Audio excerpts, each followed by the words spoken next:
കണ്ണുനീർ തുടച്ചു നീക്കിടും, ആശ്രിതർക്കലംബമേകിടും.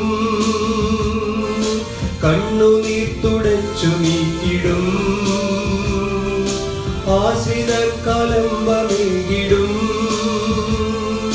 ജീവനെ വെടിഞ്ഞു ലോക ഇമ്പം വെറുത്തു, ക്രിസ്തുവിനായി പോർ ചെയ്തിടുക.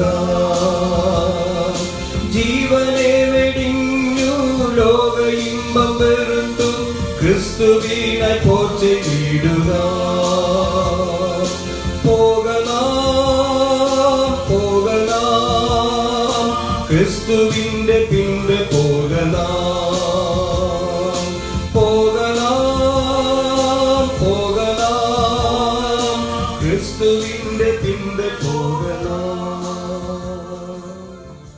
ദൈവനാമത്തിന് മഹത്വമുണ്ടാകട്ടെ. ഇന്നത്തെ പ്രഭാത ധ്യാനത്തിനായി വിശുദ്ധ മർക്കോസിന്റെ സുവിശേഷം 4-ാം അധ്യായം 21 മുതൽ 25 വരെയുള്ള വാക്യങ്ങൾ. ഇന്നത്തെ ചിന്താവിഷയം അളക്കപ്പെടുവാനാവാത്ത ദാനം എന്നുള്ളതാണ്. ഇന്നത്തെ വേദഭാഗത്ത് പരാമർശിക്കപ്പെടുന്നത് വിളക്കിനെയും അളവുകോലിനെയും കുറിച്ചാണ്. ഇതിൻ്റെ അർത്ഥം അതിൽ ആഴമുള്ള ആത്മീയ സത്യങ്ങളാണ്. വിളക്കിൻ്റെ ഉപമ മറയ്ക്കാനല്ല, വെളിപ്പെടുത്തുവാൻ വേണ്ടിയാണ്. വിളക്ക് കൊണ്ടുവന്ന് പാത്രത്തിന് കീഴിലോ കിടക്കയുടെ കീഴിലോ വയ്ക്കുമോ? വിളക്ക് വയ്ക്കുന്നത് തണ്ടിന്മേൽ ആണ്.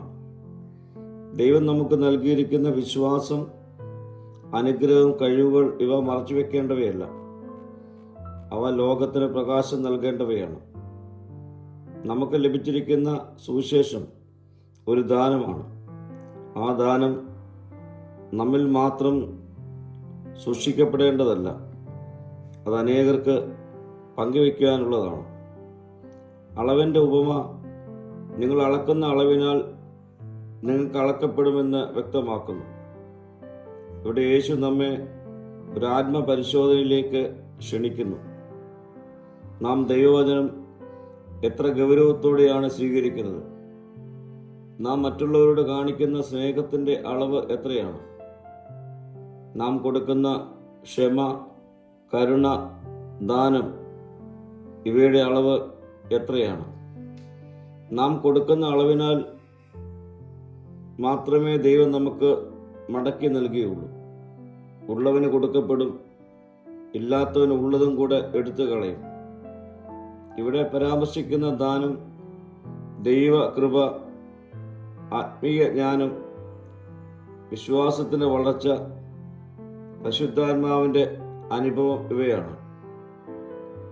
ഈ ദാനം പണത്താൽ വാങ്ങാനാവില്ല. ഇത് മനുഷ്യൻ്റെ അളവ് കൊണ്ട് കണക്കാക്കാനും കഴിയുകയില്ല. ഇത് ദൈവത്തിൻ്റെ കൃപയാൽ മാത്രം ലഭ്യമാകുന്നതാണ്. പ്രിയരെ, നാം ദൈവത്തിൻ്റെ ദാനം സ്വീകരിച്ച് വിശ്വസ്തമായി ഉപയോഗിക്കുമ്പോൾ അത് അളക്കപ്പെടുവാനാവാത്ത അനുഗ്രഹമായി തീരും. ദൈവം നമുക്ക് നൽകിയിരിക്കുന്ന ദാനം ചെറുതാണെന്ന് തോന്നാം. എന്നാൽ വിശ്വാസത്തോടെ അത് ഉപയോഗിക്കുമ്പോൾ ദൈവം അതിനെ അനന്തമായ അനുഗ്രഹങ്ങളായി വർദ്ധിപ്പിക്കും. അളക്കപ്പെടുവാനാവാത്ത ദാനം അത് യേശുക്രിസ്തുവിൽ നമുക്ക് ലഭിച്ച കൃപയാണ്. ആ ദാനം നമ്മുടെ ജീവിതത്തിൽ നിരന്തരം പ്രകാശിക്കുമാറാകട്ടെ.